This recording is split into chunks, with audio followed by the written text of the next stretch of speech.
ma caméra s'arrête quand je parle de Dobby, le pauvre, quoi, il se fait censurer de ouf, alors qu'en plus j'étais en train de dire que j'ai pas pleuré pour sa mort, enfin, le respect est mort.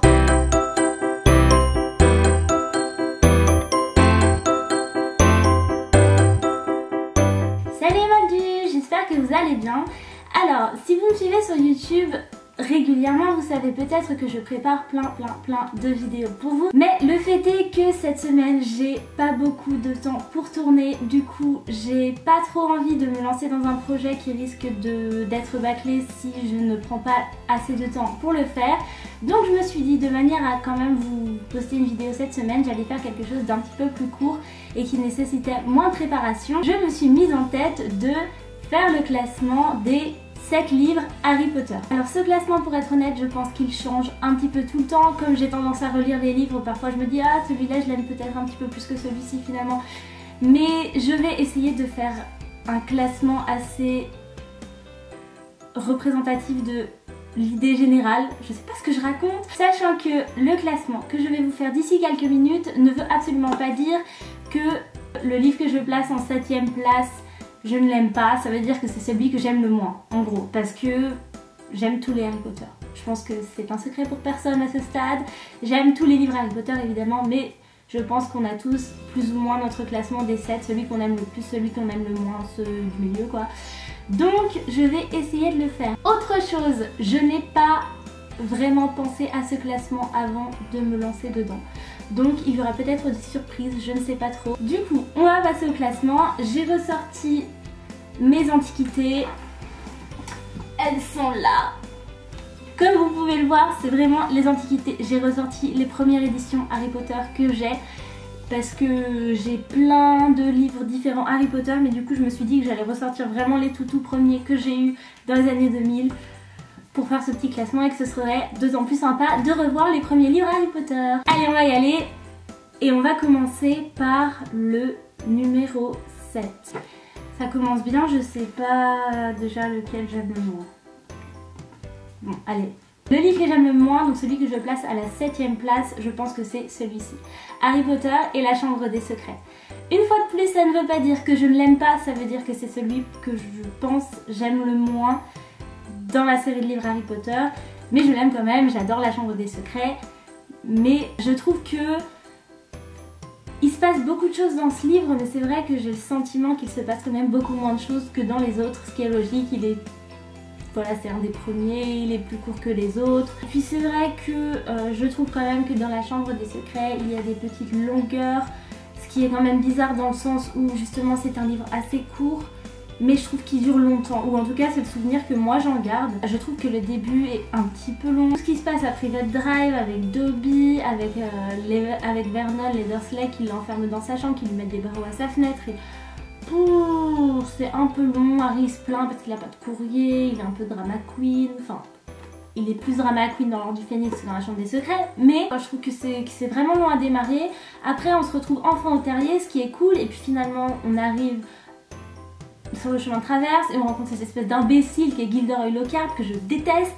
Et du coup, voilà, c'est vrai que dans la Chambre des Secrets, même si c'est un livre que j'adore pour plein de raisons, notamment pour le secret autour de Tom Jedusor, autour du journal, voilà, je trouve qu'il y a quand même des petites longueurs et c'est vrai que je trouve ça presque frustrant en fait, parce que le secret autour de la Chambre des Secrets est quand même quelque chose de juste extraordinaire. D'ailleurs dans Le Prince de Sang Mêlé on apprend encore plein de choses par rapport à la manière dont Voldemort a utilisé son Horcrux, enfin en tout cas l'avait donné à Lucius Malfoy et tout ça pour réouvrir la Chambre des Secrets. Mais voilà, je trouve qu'en fait comme on doit pas trop en apprendre dans celui-là, finalement on n'en apprend pas beaucoup. En gros on va dire c'est celui que j'aime le moins dans les 7 en ce moment.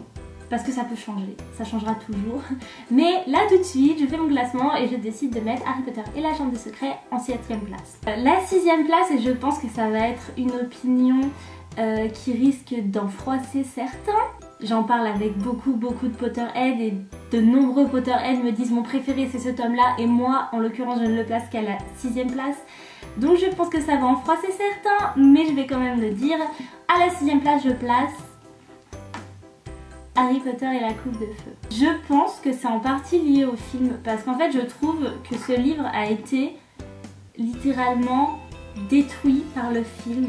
Alors j'adore ce qui se passe dans le film, mais il se passe tellement plus de choses dans ce livre que j'ai été tellement frustrée en découvrant le film, et du coup je pense que ça a réduit mon amour pour le livre. Tout ce qui se passe autour du fait qu'ils ne savent pas qui a mis le nom de Harry dans la coupe de feu, et puis Harry qui n'arrive plus à parler à Ron parce que Ron lui fait la gueule, et là Ron il commence à m'énerver. Et c'est à peu près le tome dans lequel Ron commence vraiment à me gonfler. En ce moment tout de suite je tourne les pages et je me dis ah si quand même c'est vrai, il y a ça, c'est trop cool machin. Mais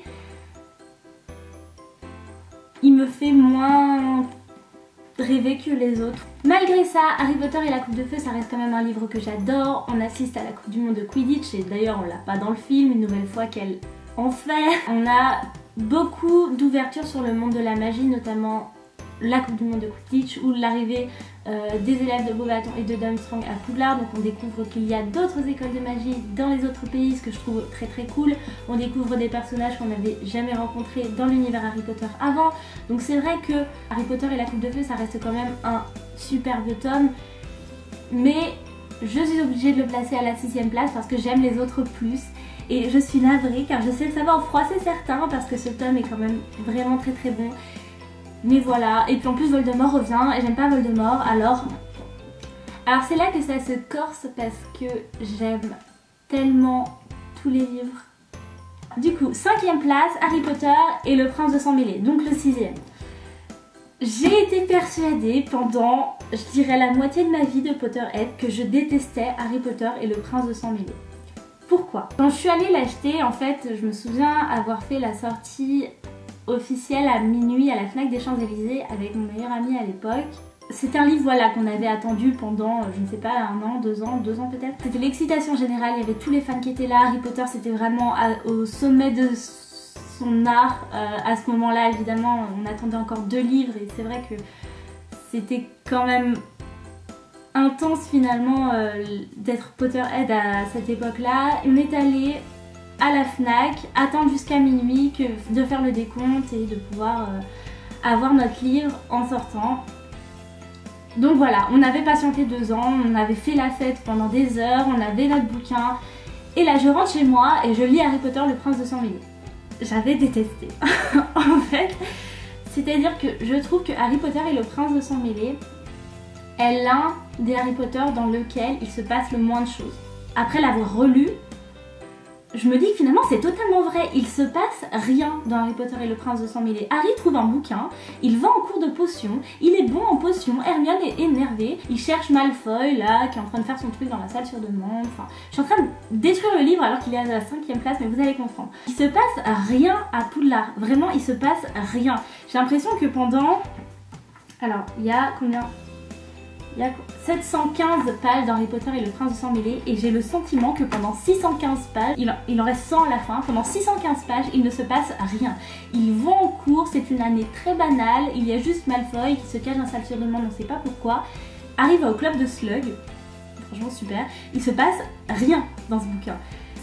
Sauf que Harry très régulièrement retrouve Dumbledore dans son bureau pour se plonger dans la piscine et découvrir les secrets de Tom Jedusor, aka Lord Voldemort. Quand je l'ai lu pour la première fois, je me suis dit ok, il s'est rien passé pendant 600 pages, les 100 dernières, Dumbledore est mort et c'est ça. Genre, j'avais lu un livre dans lequel il s'était rien passé et dans lequel Dumbledore était mort. C'était genre une tragédie en fait. Et du coup, j'étais mais outrée, j'étais effarée, j'étais dans un état. Je pense que je devais être trop jeune, ou en tout cas je ne sais pas, mais j'ai pas saisi l'importance de tout ce qu'on découvrait en fait sur Voldemort. C'est vrai que finalement, après coup, je me dis que ce livre est voilà l'un de mes préférés, enfin il est 5ème place, mais c'est quand même un de ceux que je préfère. On apprend énormément de choses sur Voldemort, on apprend la manière dont il a créé ses Horcruxes, on le découvre enfant, on découvre qu'il volait déjà des trophées avant même de savoir qu'il était sorcier, et je trouve que c'est un tome finalement qui est presque intégralement consacré au personnage de Lord Voldemort et à essayer de comprendre qui il est et pourquoi il est comme il est et pourquoi il aime personne et pourquoi il a pourchassé cette prophétie et il essaie de tuer Harry. En fait, c'est pour ça qu'aujourd'hui c'est un livre que j'adore, c'est un livre qui en plus est très sombre de par la mort de Voldemort.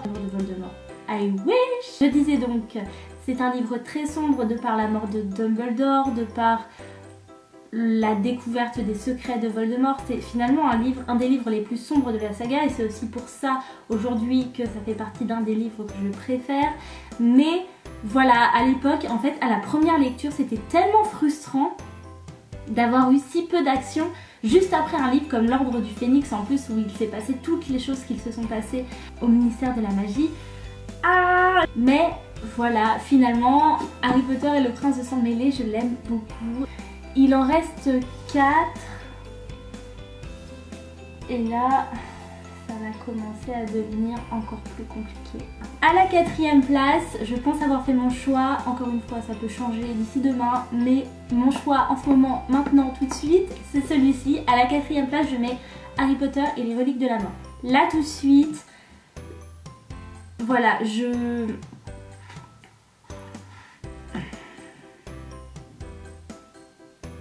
Non, vous savez quoi? Je vais changer en fait. À la 4e place, j'ai décidé de mettre Harry Potter à l'école des sorciers. Je suis pas sereine, je fais pas ça du tout avec certitude, mais en gros, allez, je mets Harry Potter à l'école des sorciers à la 4e place. Non, j'arrive pas à choisir. Vous savez quoi? Je vais m'autoriser à faire quelque chose que je ne suis pas censée faire, mais je n'arrive vraiment pas à choisir entre Harry Potter à l'école des sorciers et Harry Potter et les reliques de la mort. Donc le premier et le dernier finalement. Je sais pas comment c'est arrivé, mais c'est arrivé. Donc on va dire que celui-là est à la 4e et celui-là à la 3e et celui-là est à la 4e et celui-là à la 3e. Ça n'a absolument aucun sens. En gros, ces deux-là, pour moi, sont au même niveau. Je les aime autant l'un que l'autre et j'arrive pas à les départager pour la 3e place et la 4e place. Donc je vais dire que je les mets tous les deux à la 3e et à la 4e place. Voilà, même si ça n'a aucun sens, faisons ça. Harry Potter à l'école des sorciers, c'est le cœur finalement, c'est le premier tome, c'est celui où on découvre l'univers, où on apprend avec Harry qu'il est un sorcier de la bouche de Hagrid, on découvre le monde magique, le chemin de traverse, on découvre Poudlard, tout ça c'est absolument merveilleux. Enfin franchement, voilà, Harry Potter à l'école des sorciers, je l'ai lu tellement de fois qu'il est corné mais de manière juste indécente. Harry Potter à l'école des sorciers, ça reste un de ceux que je préfère, donc il est sur le podium comme Harry Potter et les reliques de la mort et donc il n'y a personne en 4e place et ainsi soit-il. On va donc passer à Harry Potter et les reliques de la mort. Ce tome évidemment, c'est contrairement à Harry Potter et le Prince de Sang Mêlé, un amour à la première lecture. J'ai pas du tout été déçue de ce tome, j'ai adoré tout ce qu'il se passe, même les moments un petit peu longs, les longueurs, lorsque Harry, Ron et Hermione, ou seulement Harry et Hermione sont en train de faire du camping. Tout le monde critique un petit peu cette partie de l'œuvre, mais franchement moi c'est tout ce que j'aime finalement. C'est vrai qu'en plus on a la chance de pouvoir en découvrir davantage sur les relations entre les personnages, entre le trio à ce moment-là. Encore une fois on a Ron qui nous fait une crise et c'est super rageant et tout ça, mais c'est vrai que toute cette partie où ils sont tous les trois, et ils sont un peu tous les trois contre le reste du monde, ça me touche énormément. Dans Harry Potter et les reliques de la mort, il y a également l'une des scènes que j'aime le plus. D'ailleurs, je vais me faire des ennemis peut-être, mais je n'ai pas pleuré à la mort de Dobby. J'ai pleuré à un autre moment et c'est d'ailleurs très souvent le cas quand je lis les Harry Potter ou quand je lis n'importe quel livre ou que je vois n'importe quel film. Je pleure à des moments où personne d'autre ne pleure. Tout le monde m'a dit, ou presque, j'ai pleuré quand Dobby est mort. Et bien moi non, j'ai pas pleuré quand Dobby est mort. J'adore Dobby mais j'ai pas pleuré. Ma caméra s'arrête quand je parle de Dobby, le pauvre, il se fait censurer de ouf. Alors qu'en plus j'étais en train de dire que j'ai pas pleuré pour sa mort, enfin le respect est mort. Comme je disais, j'ai pas pleuré pendant la mort de Dobby, pas parce que j'aime pas Dobby, au contraire j'adore ce personnage. Mais c'est pas le genre de moments qui me font pleurer. Je n'ai pas pleuré quand Sirius est mort, je n'ai pas pleuré quand Dumbledore est mort. C'est plus les moments d'émotions intenses qui me font plus craquer moi perso. Et du coup dans Harry Potter et les reliques de la mort, la scène où j'ai pleuré, c'est la scène où Harry, Ron et Hermione arrivent dans la salle sur demande et qu'ils se rendent compte que tout le monde est là. Avec cette scène, après tout ce qu'ils finalement ils sont en train de subir à Poudlard, ils sont quand même là à espérer que Harry revienne et ils l'attendent. ils sont prêts à se battre, même s'ils savent que dès l'instant où Harry franchira les portes de Poudlard, ils risqueront tous leur vie. Et c'est vrai que ce moment-là, pour moi, c'est l'un des moments les plus intenses émotionnellement de la saga Harry Potter. Et c'est en lisant ça que j'ai pleuré comme un bébé. C'est aussi pour ça que Harry Potter et les reliques de la mort me tient tant à cœur, c'est parce que il contient l'une des scènes qui, à mes yeux, est la plus belle vraiment de tout Harry Potter et qui représente le plus Harry Potter, parce qu'on le lit à maintes et maintes reprises que ce qui fait de Harry quelqu'un de plus fort que Voldemort, c'est tout l'amour qu'il a autour de lui et l'amour qu'il a pour les autres. Et c'est vrai que cet amour qui se retranscrit, quand il franchit les portes de Poudlard et qu'il se rend compte que finalement tous les anciens de l'armée de Dumbledore sont là, même d'autres. Il n'y a rien de plus beau que ça, et du coup voilà, c'est pour ça que Harry Potter et les reliques de la mort en partie fait partie, cette phrase devient compliquée, de mes Harry Potter préférés, et que lui aussi du coup je le mets avec Harry Potter à l'école des sorciers sur le podium, sur la 3e marche du podium. Alors je vous promets, je vais pas vous refaire le même coup, j'ai pris une décision pour les 2 premiers, même si ça a été très difficile.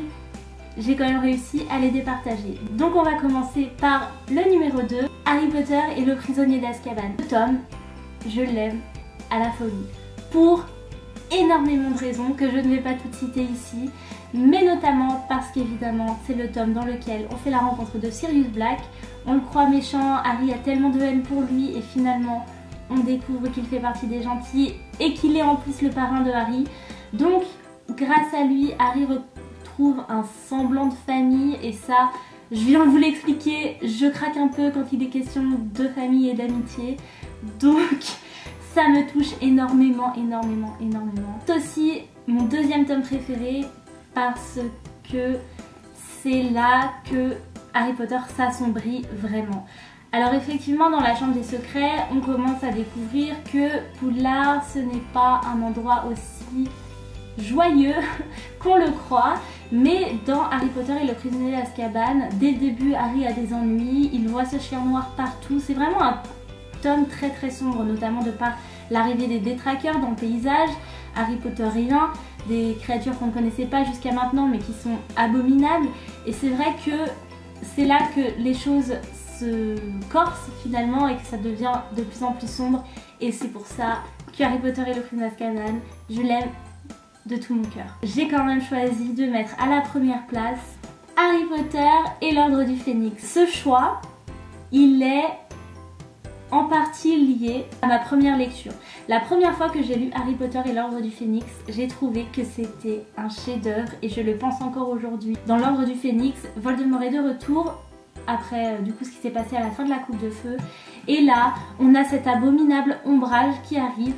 Et le monde des sorciers n'est absolument plus le même, on est vraiment dedans, on se rend compte de ce qui peut arriver lorsque Voldemort reprend le pouvoir. C'est pour moi l'un des tomes qui montre le plus ce dont quoi Harry Potter est fait.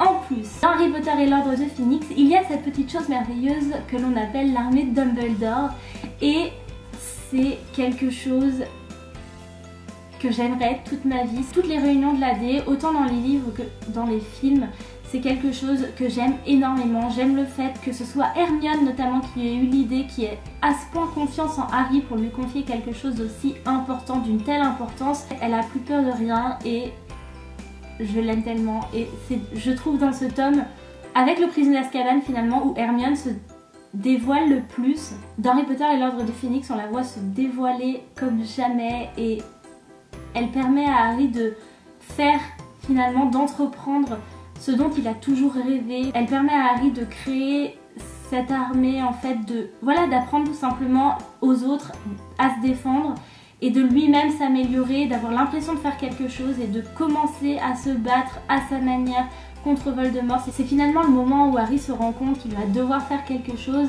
et malgré tous les obstacles, ils le font. Et j'aime tellement l'armée de Dumbledore, je donnerais tellement tout pour en faire partie. Là je commence à m'évader. Voilà pourquoi Harry Potter et l'Ordre du Phénix est mon tome préféré. On découvre également les Sombrales qui sont à mes yeux l'une des plus belles créatures de l'univers Harry Potter. Il y a le personnage de Luna aussi, c'est vrai qu'on la découvre dans ce tome-là. Je trouve qu'il y a énormément de choses finalement dans ce tome qui font qu'il est absolument parfait. Il y a cette espèce d'équilibre entre la lumière et l'obscurité. Je trouve que c'est extrêmement bien dosé. En plus c'est le plus gros et comme je suis une serre d'aigle, et bah par définition c'est normal que je préfère le livre le plus gros. Voilà, non, ça n'a aucun rapport. Mais c'est vrai qu'il est très très long, il se passe plein de choses. J'adore que Harry ait autant d'ennemis, c'est bizarre de dire ça, mais voilà, il a le ministère contre lui, il a tout le monde contre lui et malgré ça il trouve un moyen de se battre. Et puis à la fin on a cette scène du ministère, la salle des prophéties, avec ce groupe, Harry, Ron, Hermione, Ginny, Neville et Luna. Que dire de plus en fait, tout simplement ça à mes yeux, ça suffit pour expliquer pourquoi Harry Potter et l'Ordre du Phénix est mon numéro 1. Parce que ce groupe de sorciers, du haut de leurs 15 ans, même 14 pour Luna, ils partent à dos de Sombral au ministère de la magie dans l'espoir de contrer les plans de Voldemort. Et j'aime vraiment le fait que voilà, ils commencent à se défendre et ça me... Voilà, ça me touche tout simplement, j'aime trop ce livre, j'adore ce tome. Et puis voilà. Je vais m'arrêter là parce que la lumière est en train de mourir, le jour est en train de tomber et du coup j'ai pas envie que ça ressemble à rien. Petit récapitulatif, à la 7ème place nous avons Harry Potter et la chambre des secrets, Harry Potter et la coupe de feu en 6ème, Harry Potter et le prince de sang mêlé en 5ème. À la 3ème place ex-aequo, Harry Potter à l'école des sorciers et Harry Potter et les reliques de la mort. À la 2ème place, Harry Potter et le prisonnier d'Azkaban. Et à la 1ère place, Harry Potter et l'ordre du Phénix. Je vais vous laisser, j'espère que cette vidéo vous aura plu. Si c'est le cas, n'hésitez pas à me laisser un petit pouce ou un commentaire juste en dessous de la vidéo. Je serais super curieuse d'avoir votre classement et votre avis sur le mien. Sur ce, je vous laisse et je vous donne rendez-vous dans une prochaine vidéo. Bye!